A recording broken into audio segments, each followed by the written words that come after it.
All right, so when you think about the rule of retirement, it's traditionally been 4% withdrawal rate on retirement. So by the time you retire, you want to have anywhere from 10 to 15, you know, if you're doing really well, up to 20 times what your annual salary is in retirement that you were working for.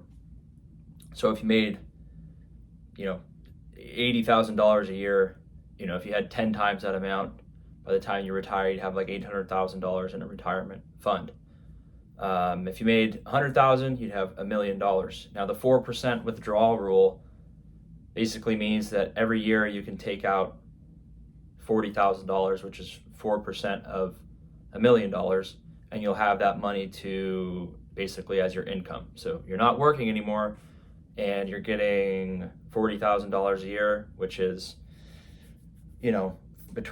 it's like $3,500 a month. And then by the time you're retired, theoretically, you're going to have some Social Security or maybe some other investments, potentially like rental income or other things, a pension maybe, that you are getting income from as well. So you won't need to work the normal job that you had or the standard income anymore, because you'll have your money providing you passive income or retirement income based on that 4% withdrawal rate. And even under that scenario, you can take out that money and you'll still have the balance, right? So it will grow. Because if you consider maybe like 6 or 7% return rate on your money, so if you have $1 million earning 6% a year, you'll earn $60,000 a year on that, and you only take out $40,000. So you'll still have some money to live off of, which is that 4%, and then your money, like your overall nest egg, will still be about the same. It'll actually grow just a little bit because you're getting a higher rate of return than what you're withdrawing. Now, some years that can go negative because the market goes down and you're obviously taking money out to live on, so you don't have as much money to your account balance is going down and not actually going up because you're living off that money now.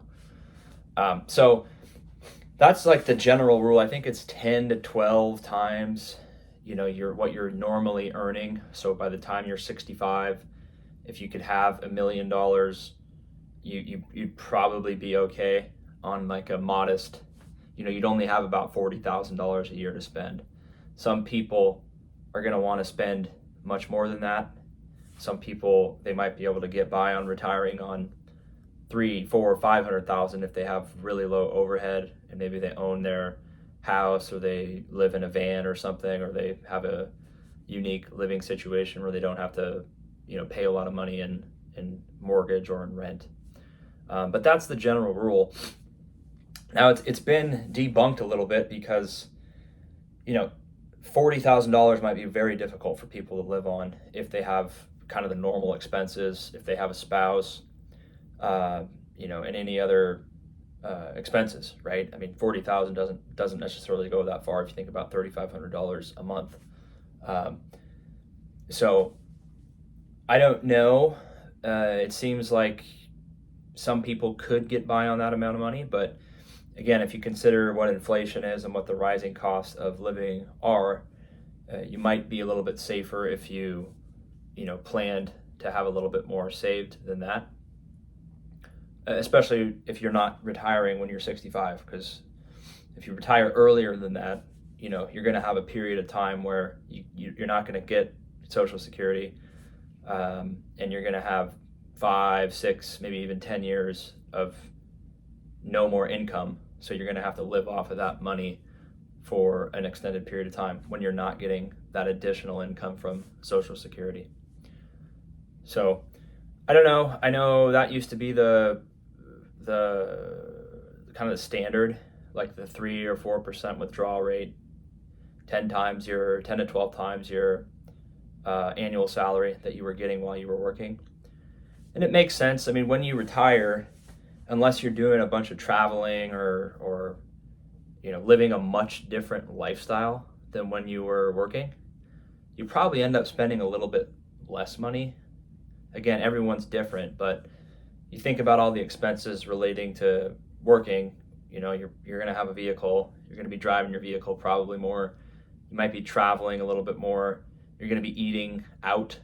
If you're going to work and meeting with different people, you're going to be buying more clothes, probably nicer clothes to go to work. There's just going to be more money that you're going to spend while you're working on stuff. Now you can still have that. You can still spend a lot of money when you're retired, but because you're going to have more time. But if if you're spending your time doing things that are kind of lower cost, like you could be outdoors or reading books or doing things that just don't cost as much money, then you could probably survive on the 4% withdrawal rate because you don't have a bunch of high overhead.